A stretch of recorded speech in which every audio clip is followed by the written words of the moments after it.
A reading for Palm Sunday from Matthew 27, beginning at verse 11. Now Jesus stood before the governor, and the governor asked him, "Are you the king of the Jews?" Jesus said, "You say so." But when he was accused by the chief priests and elders, he did not answer. Then Pilate said to him, "Do you not hear how many accusations they make against you?" But he gave him no answer, not even to a single charge, so that the governor was greatly amazed. Now, at the festival, the governor was accustomed to release a prisoner for the crowd, anyone whom they wanted. At that time, they had a notorious prisoner called Jesus Barabbas. So after they had gathered, Pilate said to them, "Whom do you want me to release for you, Jesus Barabbas or Jesus who is called the Messiah?" For he realized that it was out of jealousy that they had handed him over. While he was sitting on the judgment seat, his wife sent word to him, "Have nothing to do with that innocent man, for today I have suffered a great deal because of a dream about him." Now the chief priests and the elders persuaded the crowds to ask for Barabbas and to have Jesus killed. The governor again said to them, "Which of the two do you want me to release for you?" And they said, "Barabbas." Pilate said to them, "Then what should I do with Jesus who is called the Messiah?" All of them said, "Let him be crucified." Then he asked, "Why? What evil has he done?" But they shouted all the more, "Let him be crucified." So when Pilate saw that he could do nothing, but rather that a riot was beginning, he took some water and washed his hands before the crowd, saying, "I am innocent of this man's blood. See to it yourselves." Then the people as a whole answered, "His blood be on us and on our children." So he released Barabbas for them, and after flogging Jesus, he handed him over to be crucified. Then soldiers of the governor took Jesus into the governor's headquarters, and they gathered the whole cohort around him.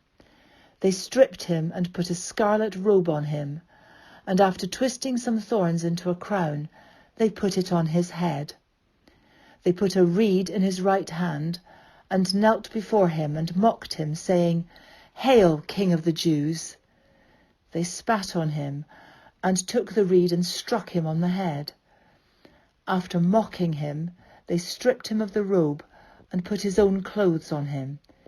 Then they led him away to crucify him. As they went out, they came upon a man from Cyrene named Simon. They compelled this man to carry his cross. And when they came to a place called Golgotha, which means place of a skull, they offered him wine to drink, mixed with gall. But when he tasted it, he would not drink it. And when they had crucified him, they divided his clothes among themselves by casting lots. Then they sat down there and kept watch over him. Over his head they put the charge against him, which read, "This is Jesus, the King of the Jews." Then 2 bandits were crucified with him, one on his right and one on his left. Those who passed by derided him, shaking their heads and saying, "You who would destroy the temple and build it in 3 days, save yourself. If you are the Son of God, come down from the cross." In the same way, the chief priests also, along with the scribes and elders, were mocking him, saying, "He saved others. He cannot save himself. He is the King of Israel. Let him come down from the cross now, and we will believe in him. He trusts in God. Let God deliver him now if he wants to. For he said, 'I am God's son.'" The bandits who were crucified with him also taunted him in the same way. From noon on, darkness came over the whole land until 3 p.m. And about 3 o'clock, Jesus cried with a loud voice, "Eli, Eli, lema sabachthani?" That is, "My God, my God, why have you forsaken me?"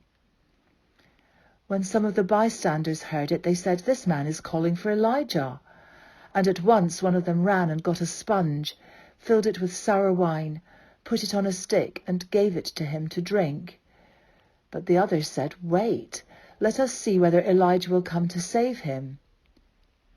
Then Jesus cried again with a loud voice and breathed his last. At that moment the curtain of the temple was torn in two from top to bottom. The earth shook and the rocks were split. The tombs also were opened, and many bodies of the saints who had fallen asleep were raised. After his resurrection they came out of the tombs and entered the holy city and appeared to many. Now when the centurion and those with him who were keeping watch over Jesus saw the earthquake and what took place, they were terrified and said, "Truly, this man was God's Son."